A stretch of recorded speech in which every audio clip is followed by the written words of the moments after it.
Hello, everyone. I am back again for another week. How are we all doing? I didn't expect last week's Flockness to do as good as it did, which, hey, a lot of you guys are happy that this is back. I'm happy it's back, and I'm happy you get to sit here for a couple minutes of your day and listen to me just ramble about stuff, whatever I want. So last week I was talking about how games were fun again because I found recent games of, I guess, old games that I enjoyed lately. And right now, I went on vacation for a couple of days.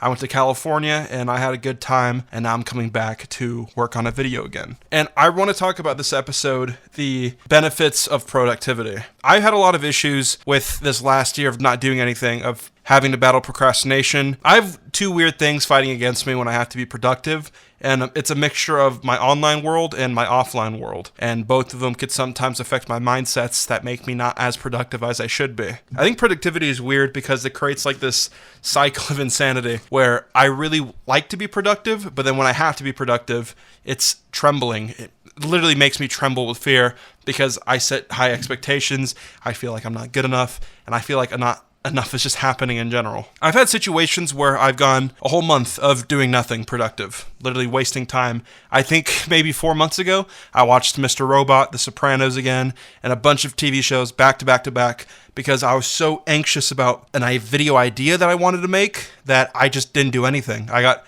paralyzed with fear, but then I remember how the real world works. Most people who work a general job or go to school, you can't just take time off. That's not how this real world works. You can't just go away for periods of time and then come back and act like everything is okay. But then when I do come back and I get back in that mindset and I'm productive again, I get lucky and a video does well. So then it throws off my radar of, wow, imagine if all that time procrastinating, you put your all into it. Imagine how where you would be now in comparison to back then. And it creates like a feeling of guiltiness when I am being productive. And it makes me feel just like shit all the time. And what I found recently that's helped me is a schedule. A lot of people don't stick to a routine.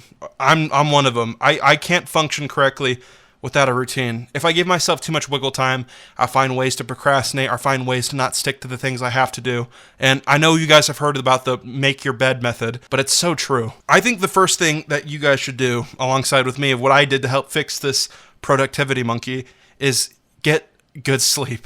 And easier said than done. I'm an insomniac. I'm somebody who is very weird in my mind.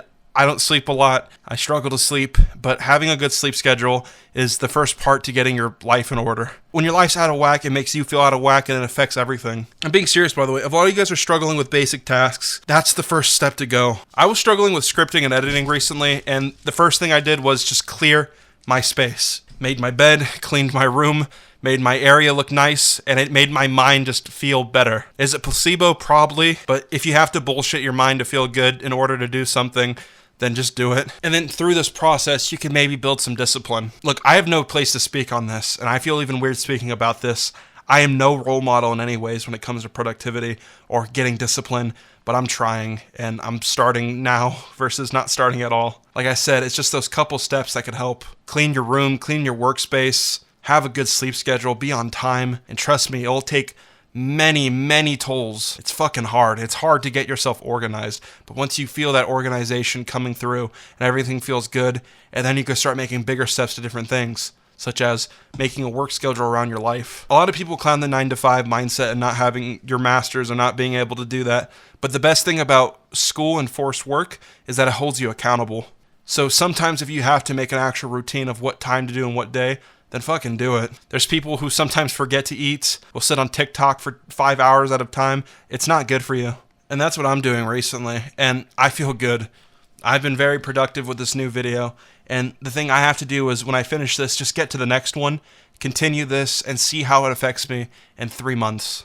And Flockness is one of those. It's a Monday again. I uploaded last Monday. I wasn't even going to plan to do this. I was going to skip this and upload it tomorrow. Then it probably would have spiraled to next week just because I'm like, I'm in video mindset right now. I don't have time for Flockness, but I had to do it. Even if it's short, even if it's quick, best to do it. With that being said, I should get you guys involved more because I don't do that enough. So I'm going to ask you guys to comment on this one. What are Flock Nest things you guys want to hear? What are things I should talk about? What are subjects that you might be intrigued in me speaking about? I really like this channel a lot. I'm happy last week's video did well, and I just don't know how this is going to continue. For those who are like the main Dr. Skipper channel, I swear this next one's a good one, and it'll probably be done by the next Flock Nest, hopefully. But with that, thank you guys for tuning into this week's episode. Sorry it was kind of rambly and short, but I'll see you guys next week, and that's for sure.